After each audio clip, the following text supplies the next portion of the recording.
Hello అండి, శ్రీమాత్రాయ నమః. జై భవాని. అందరూ ఎలా ఉన్నారు? మేమైతే చాలా బాగున్నాం. మీరు కూడా బాగుండాలని నా దుర్గమ్మనైతే కోరుకుంటానండి. ఈరోజు అమ్మవారు వచ్చేసి మహాచండీ రూపం అన్నమాట. ఇంకా మా దగ్గర అయితే పూజలు కంప్లీట్ అయ్యాక అభిషేకం అయితే చేశారు, స్వాములకి అన్నదానం కూడా చేశారనమాట. ఇంకా ఫుల్ వీడియో చూడండి, అభిషేకాలు ఎలా చేశారు, ఎన్ని పదార్థాలతో చేశారనేది మీకు తెలుస్తుంది. ఓకేనా?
లక్ష్మణ్ గారు, సువర్ణ గారు, ఈ రెండు కుటుంబాలకి అమ్మవారి ఆశిస్సులు వెళ్ళవేళలా వాళ్ళకి తోడుండి ఆయురారోగ్యాల అష్టైశ్వర్యాలు కలిగించాలని మనస్ఫూర్తిగా శ్రీ శివసమేత దుర్గా భవాని విజయవాడ కనకదుర్గ 19 శక్తి పీఠాల అమ్మవార్లు కూడా వీళ్ళకు తోడుండి వీళ్ళని ముందు ఇంకా ఉన్నత స్థాయిలో చేర్చాలని మనస్ఫూర్తిగా కోరుకుంటూ జయ దుర్గా, జయ దుర్గా.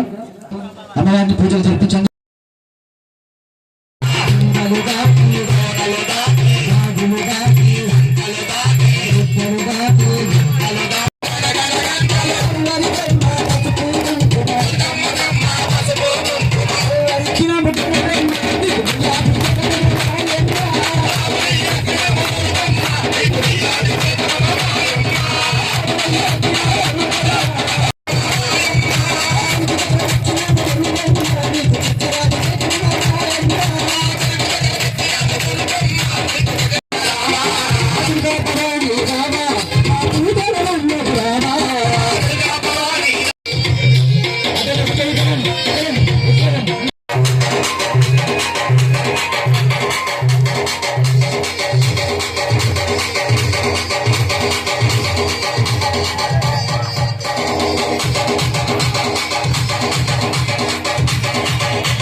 అమ్మవారికి ఎంతో ఇష్టమైన అద్భుతకరమైన అభిషేకం, పంచామృత అభిషేకం.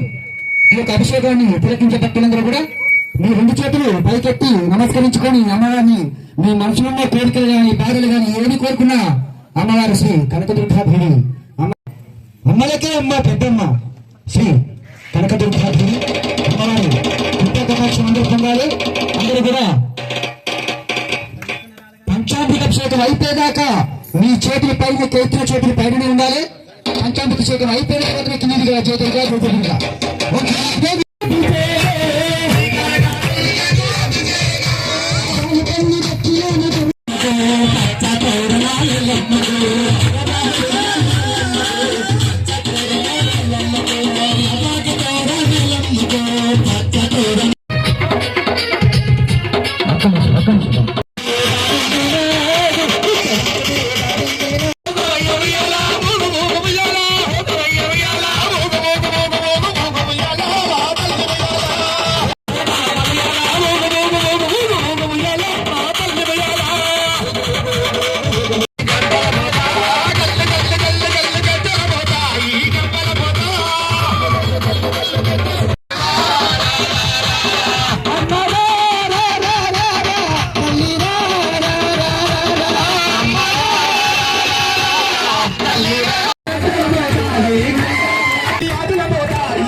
మార్నింగ్ అభిషేకాలు అన్నదానం అయితే కంప్లీట్ అయింది. ఇంకా ఇది సాయంత్రం పూజ అనమాట. అమ్మవారికి చీర పెట్టాలని అనుకున్నాను, అందుకని అయితే సాయంత్రం పూజకి వచ్చి నేనైతే అమ్మవారికి చీర అయితే పెట్టానండి. ఇదే నేను తీసుకున్న చీర. ఇంకా అమ్మవారికి చీర పెట్టినాకైతే ఇంకా కొంతమంది బియ్యం పోయడానికి అయితే వచ్చారనమాట. ఇంకా వాళ్ళతో పాటు కలిసి బియ్యం కలిపి అమ్మవారికి అయితే బియ్యం అయితే పోసాను. నా పూజలు చూసి అయితే మా వాళ్ళు షాక్ అవుతున్నారండి. ఎప్పుడు చేయలేదు, ఈ ఇయర్ నాకు ఇలా కుదిరింది. ఇంకా ఈ రోజు నాన్ వెజ్ తినకుండా ఎలా ఉంటున్నామో మేమే షాక్ అవుతున్నాము. ఇంకా బియ్యం పోయడం అయిపోయాక అయితే అమ్మవారికి అయితే మేము హారతి అయితే ఇచ్చామన్నమాట. ఇది అన్నమాట 7వ రోజు వ్లాగ్ వచ్చేసి. ఎలా ఉంది కామెంట్ చేయండి. Thanks for watching. కొత్తగా చూసే వాళ్ళు లైక్ చేసి సబ్స్క్రైబ్ చేసుకోండి. బాయ్ అందరికీ. జై భవానీ.